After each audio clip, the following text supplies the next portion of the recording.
Alrighty, chair stream no more. What's poppin', friendos? I am Mockery Television, and we're back with another game of No, we're not.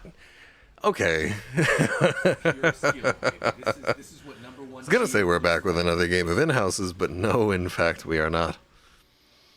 I don't know what exactly the problem is, but here we are. And now we're back with another game of Inhouses for your viewing entertainment. Volskaya Foundry. This is the map I wanted to play on because this is one of my favorites, but you know, YOLO. Screw it. Let's see, what do we got here? These are fairly solid teams right now. And I gotta say, I think my money's on the left based purely on the players that they have. Every player on the left side has high-level competitive tournament experience. Red, I think that's mostly true, but I think that their overall average level of competition is a little bit lower. Regardless, they still respect somebody's Medivh on the right side. And that's getting banned out. Abathur on Volskaya Foundry also getting banned away here. Interested to see how that would have worked.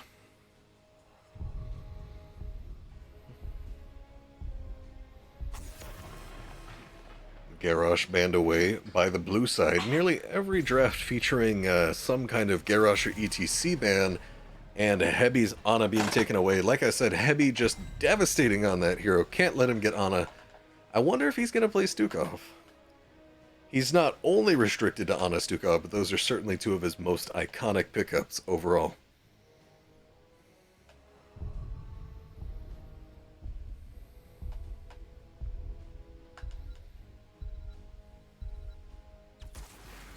Winterharte first picking the Chromie despite the nerfs on PTR, which is interesting because ZaneHyde earlier when I was playing with him said that he believed you shouldn't pick Chromie unless you're using it to counter Hammer, or rather you shouldn't first ban Chromie unless you're planning on running Hammer, I believe was how he put it. So interesting to see the priority this time around. I wonder if Winterharte managed to convince him in spite of ZaneHyde's objections, or if he feels differently about early picking the hero. Jachuggy on ETC, and Zergling on Yrel, locking in both of the frontline heroes for the red side within the first round of picks. Very interesting strategy, and honestly shows very little about what red side wants to do, other than that their backline is probably going to be pretty safe this game, but that can still be a rather aggressive composition. So it begins. Hebi on Deckard, and ZaneHyde playing the Diablo here. ZaneHyde, a lot of Diablo tonight so far, I think. Possibly taking it away from Madara's hands. He's very strong on Chromie. That's good to know. I'm not intimately familiar with MadaraUchiha, the player. Is it Madara or Madara? I've been pronouncing it Madara, but I really have no idea. I haven't watched that far in Naruto, so I don't know. And an Imperious ban by the red side, followed up by Greymane by the blue side. Typically considered two. It's Madara? Cool. Thank you, Alvarin. Alrighty. Possibly worried about big damage onto ZaneHyde, but I gotta say, I really want to see ZaneHyde's Diablo again this game. I think that his aggression and very well-timed soul shields to enable that aggression are just absolutely beautiful to watch.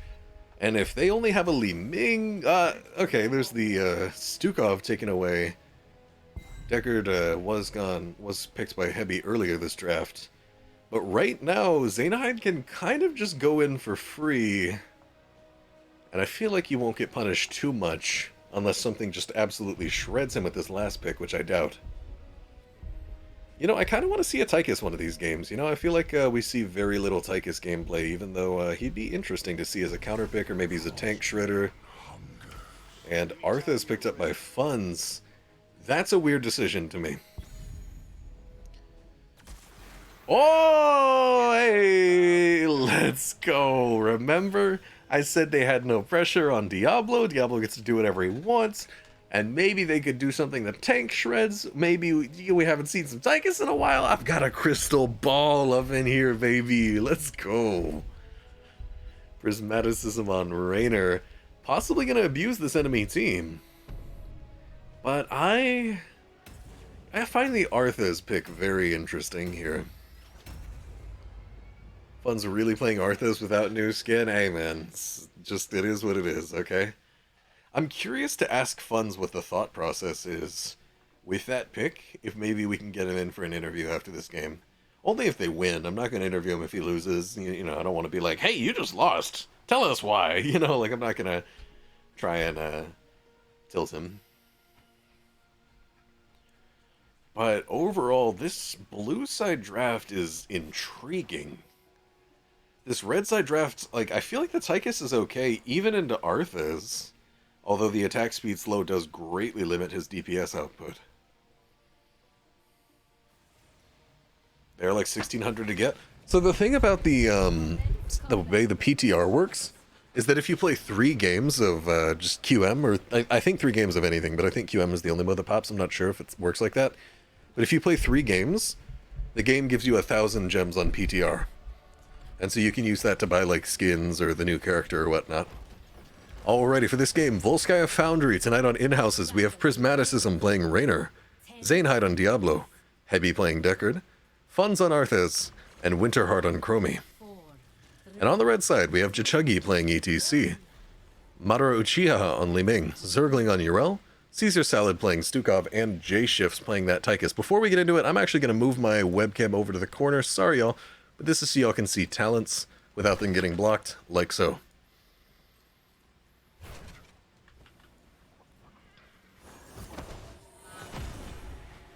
And blue side electing to just go straight to the soak right here, already in their lanes. No real interest in taking a level 1 fight right now, possibly deducing that they didn't really have a good chance of winning it. However, Winterharte going to get slid on by ETC.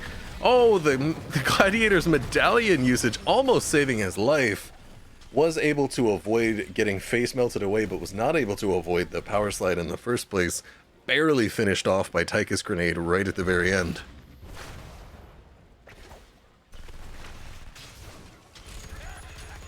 Versus AI works? I didn't know that. Thank you, Nia. That's actually really cool. I did not know that. Alright, Caesarsalad and MadaraUchiha getting started on this red turret nearly as soon as it came up, if not right as it came up. Blue team a little bit behind, getting there about maybe 5-7 seconds after red team started it. Zergling losing a bit of health versus Arthas, but has a lot of self-sustain as a Yrel.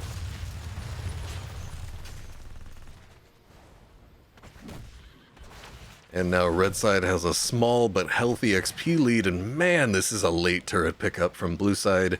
This could be very well exploited by the red team. I was gonna say by getting a second turret later, but they can actually exploit that right now by getting heal cam. And despite the fact that blue team knows about this and Chromie's poking it out, there isn't really a lot they can do. Red team now, small XP lead, but more importantly, their second turret is going to respawn much, much sooner than the blue sides, and they have a biotic emitter. Off to a very good start.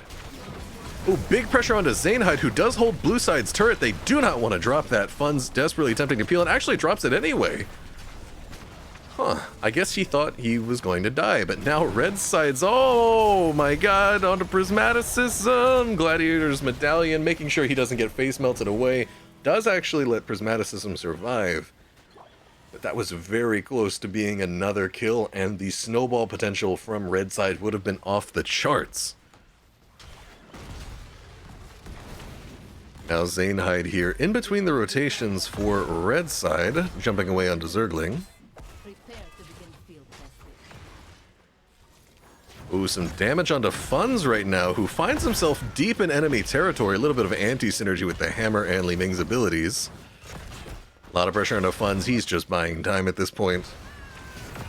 And he will go down just before this first objective spawns. Full level lead for the red team.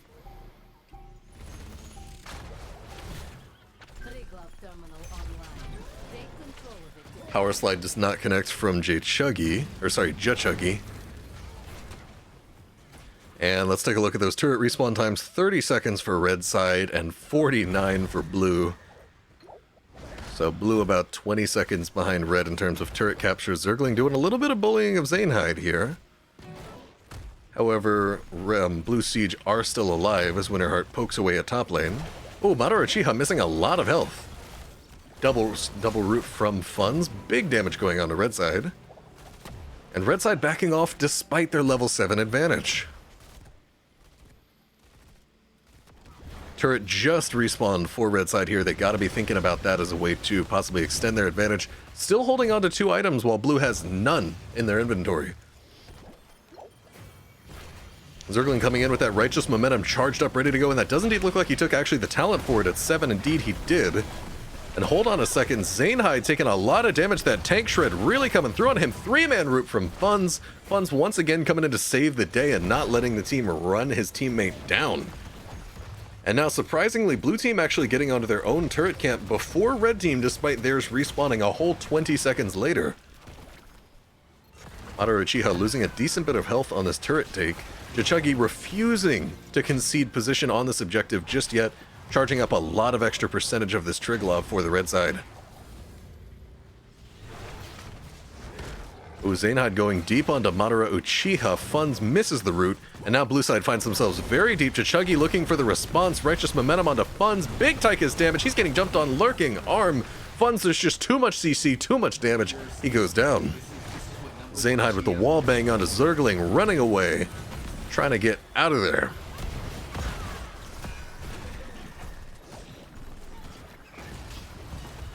Oh, that's a flip onto Jachuggy. ZaneHyde getting out, narrowly avoids getting power slid. Now he's going to have to run right on out of their magic missiles plus some Tychus damage. Large XP lead for the red team. Didn't use their turret or their biotic emitter. They still have at least 1 turret and a biotic emitter. I'm scouting to see, it looks like only 1 turret. But I may have missed one on a person inside the Triglav, but big item advantage going to be carried over into second objective. This Triglav almost definitely going to be used to take out the healing fountain and topside right here. So that way we're going to see red team go into second objective, up multiple items, and up a healing fountain. Just, that's going to be nearly insurmountable. I feel like blue team definitely in a position where they have to come back in this game. They have to be proactive, or else it will slip out of their hands. ZaneHyde, we can see looking for the aggressive flank despite being down level 10 and trying to step in, but the slow is just too much. I believe that was Stukov peel right there. And with the pustule, not able to actually move forward and flip Caesarsalad. Hold on a second. Power slide onto ZaneHyde, and the Tychus damage is huge on him, but Ruby still picked despite the 20-second cooldown on it now on Deckard post-PTR. And ZaneHyde not done looking for the engage despite still being down level 10, but he's not going to get it.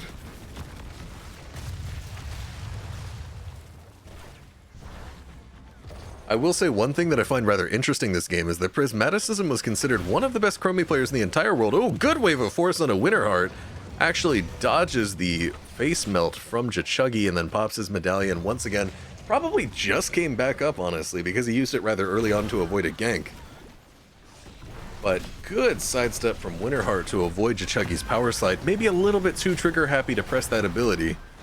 However, looks like this is going to be biotic emitter number 2 for the red side. 2 biotic emitters and a turret. Oh, they're getting onto Prismaticism. APOC used to attempt to peel. funz with a triple root onto JayShifts and Caesarsalad, forcing JayShifts' turret moving forward aggressively. Army of the Dead pop to make sure he stays alive. Tychus is down, and that's a turret and a biotic emitter gone for red side.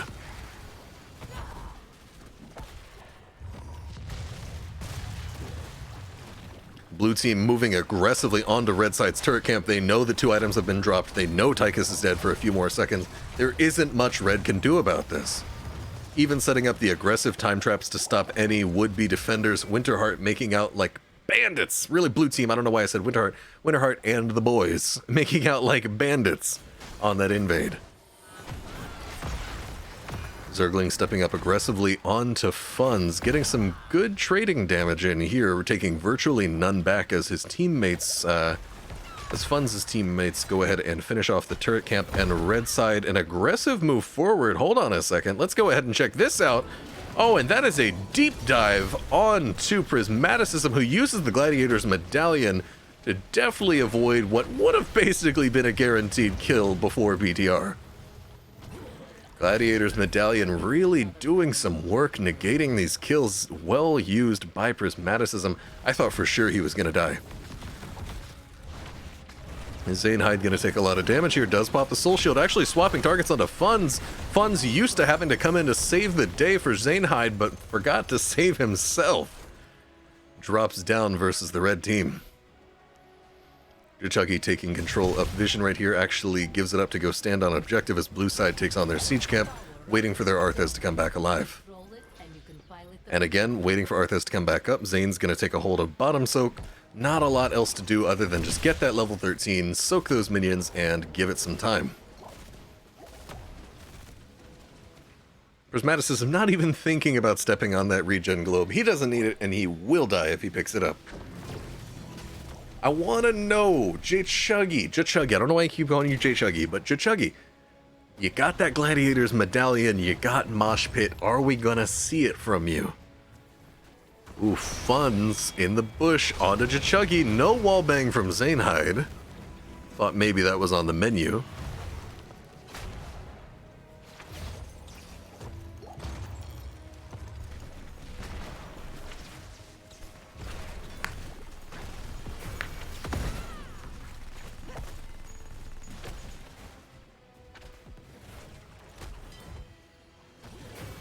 Now both teams staring at each other a bit here.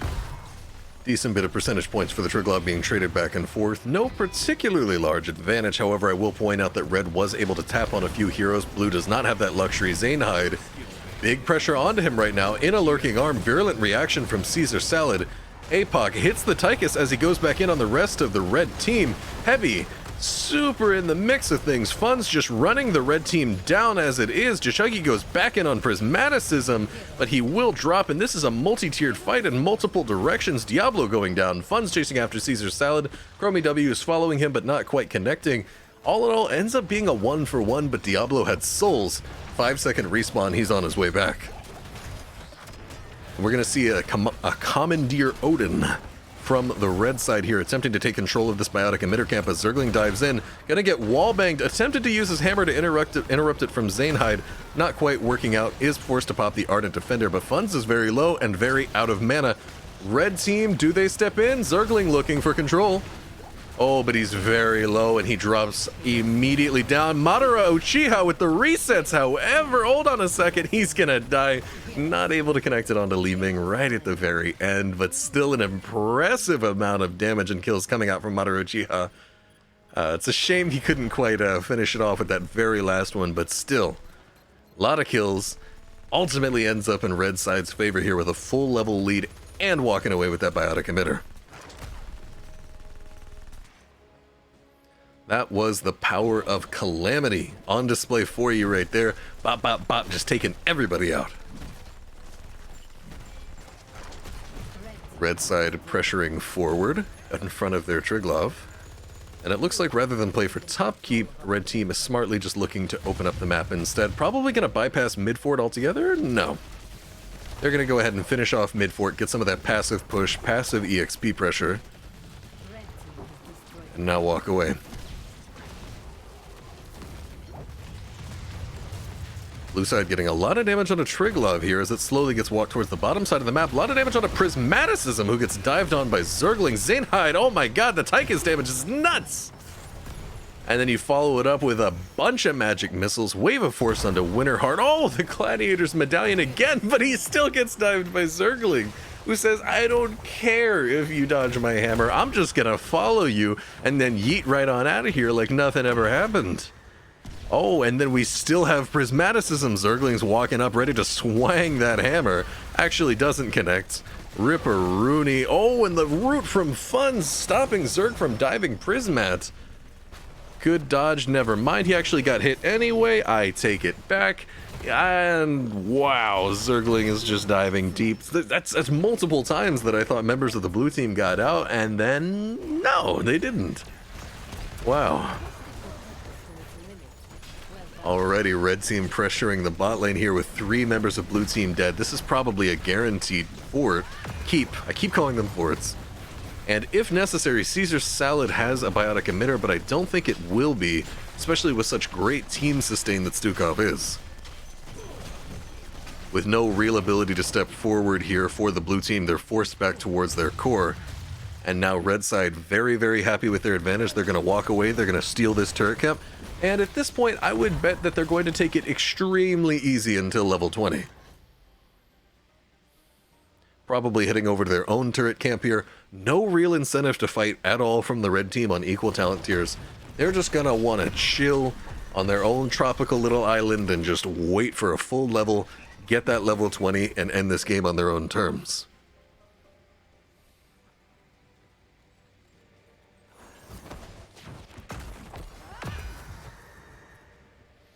You can see here, red team presenting no real possibility for blue side to even get on them at any point. Zergling going very deep here, does get scouted out by Chromie, but still no real pick opportunity, no fight opportunity. Hold on a second. How much can red side see of blue team's position? We see Chromie in bot lane, they see Arthas in top, using this opportunity to actually take a free biotic emitter. Blue team not forcing a fight in the very limited window that they had, as it looks like they are freezing all lanes. I believe that has been the call, probably from ZaneHyde. So that way they don't have to overextend for any soak. We do indeed see funz freezing top lane. We see Winterharte freezing bottom. And we saw something of a freeze in mid lane. So they did give up the biotic emitter right there, but they are able to safely soak without really having to overextend and risk their positions. But I worry that they just don't have enough time to get the 2 levels they still need in order to get to 20. 2 levels and just a smidge of experience over that. And yes, ZaneHyde has returned for these Inhouses Heretic Exile. Hold on a second. Wait a second. Sorry, I was looking at chat, and of course, right as you look at chat, something happens. funz gets caught out in the top lane. Looks like he may have overpushed a little bit while attempting to freeze his lane. Gets caught out, and now with level 20 advantage, 2 biotic emitters, and Odin, and 2 turrets, red team is looking to take out this top keep and just put immense amounts of pressure onto the blue team. Oh, that's a wave of force, that repulsion. Absolutely nutty from MadaraUchiha. Very well done, using that repulsion to good effect to force Winterharte into terrible position. Very well done, and I can't help but think Red's got this game in the bag at this point. They can just walk up and end. They've got 4 items, level 20 advantage, 2 members of blue are dead. How are you not ending? You even have a siege camp. Looks like red team perhaps a little bit indecisive. I feel that this play almost gives blue team enough time to get back to level 20. It's unlikely that they can win the game from this position, but I think they had a guaranteed core if they had gone for it.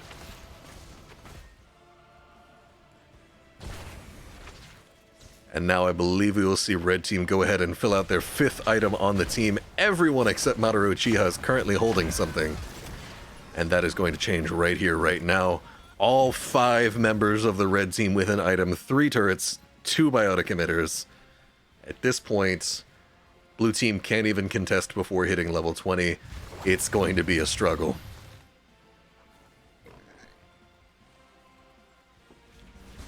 Red team taking turret camp. I guess MadaraUchiha put it, yep, he put it on the conveyor belt over here. And that's a turret camp capture for MadaraUchiha, maintaining the 5 items on the red team.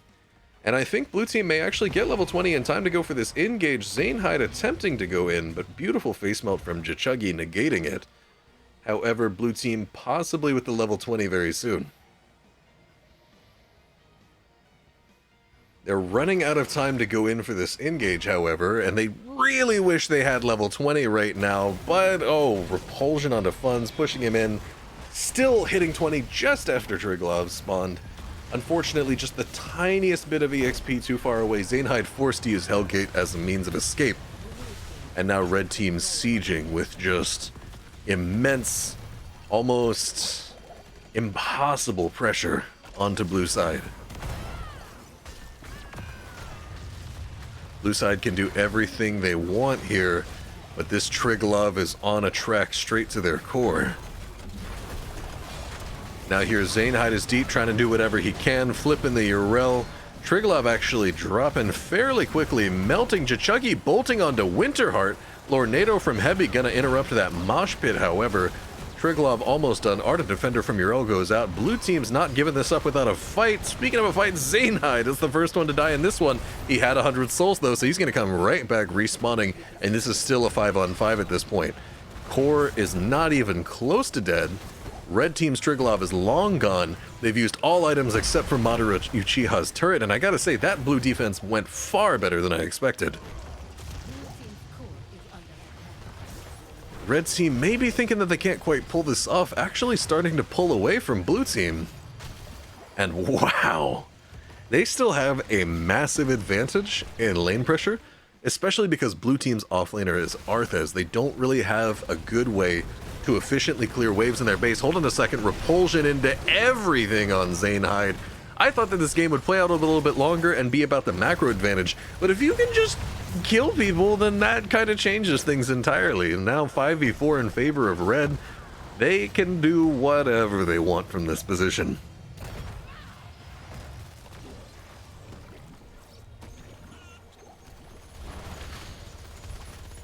Red team going for the steal onto siege camp, pressuring mid at the moment. Diablo's still dead for quite a bit of time, a little over half a minute. Zergling rooted on his way out, pops the Seraphim, he's gonna be okay.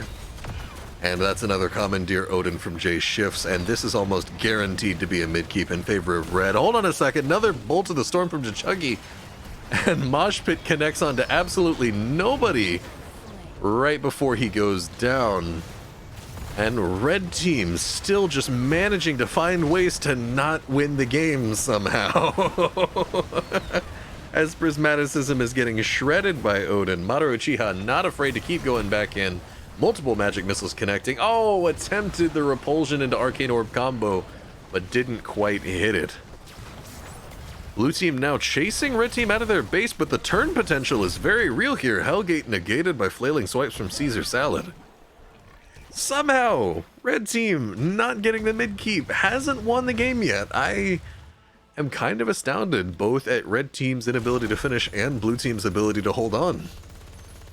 But as I was saying earlier, there is a lot of map pressure onto blue team's base, and they don't really have a great way to clear those waves while still maintaining full pressure on the objective. Their offlaner's wave clear, as you can see right here, not the best. Oh, that's a repulsion onto funz with no mobility on that Arthas. He is kinda screwed. Lornado, however, for the peel is super good. Seraphim interrupting ZaneHyde's combo. Good play by Zergling. And funz is gonna be okay.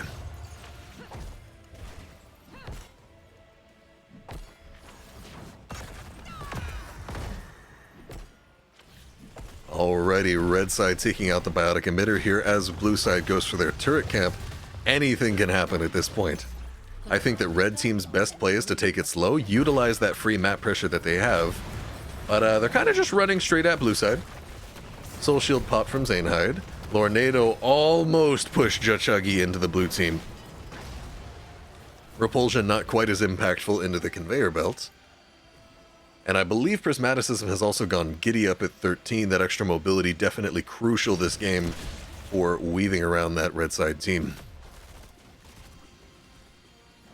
Blue team is gonna have to contest this Triglav at some point. They know that a 22-minute Triglav is just gonna be way too much pressure on their core. There's no way they can pull off the Miracle Defense twice. Wow, that's a full combo onto Raynor's Raider. And now blue side is down an ult right from the get-go. Commandeer Odin is popped. Hold on, that's a root into APOC combo. Maybe Tychus actually setting himself up to be CC'd. And I believe he used the Unstoppable there in order to avoid the Lornado. Was that actually the play? It looks like it was indeed. JayShifts popping Gladiator's Medallion to walk through Lornado unfazed. And funz is the first casualty of this fight. ZaneHyde diving deep onto JayShifts. Lots of damage. Prismaticism and Winterharte dropping very low in the backline. Madara finding themselves uncomfortably deep, actually gets turned around on, and now 2 for 1 in favor of red at the moment, but ZaneHyde finds himself very deep in backline, as does Zergling into the backline of blue. Gonna have to zoom out the camera a little bit here. And red side 2 for 1 in their favor. A Triglav to their name. This is huge. Zergling gets picked off by going a little bit too far ahead of the team, especially with his healer inside the Triglav. Somehow making this doubtful about the end, but I think they still have it. ZaneHyde jumping onto JayShifts, not really able to do a lot, getting shredded by that overkill minigun. And yeah, no, Triglav pressure is just way too much. At this point in the game, melting the core like butter. And that is finally GG. Red team wins. Is large pots not the build for Deckard? I thought it's a must-have. Typically, the way that high MMR players view Deckard is that you should be picking Ancient Blessings the vast, vast, vast majority of your games. There are a few situations where you can go large pots, according to some players. A lot of high MMR Deckard players think that you should just go Ancient Blessings every game, and there are a few Deckard players, or at least some Deckard players, who think that you can go large pots if your game is largely going to be about a poke war back and forth.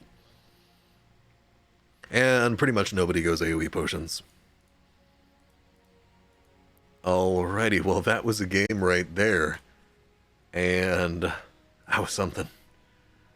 I gotta say. That was beautiful.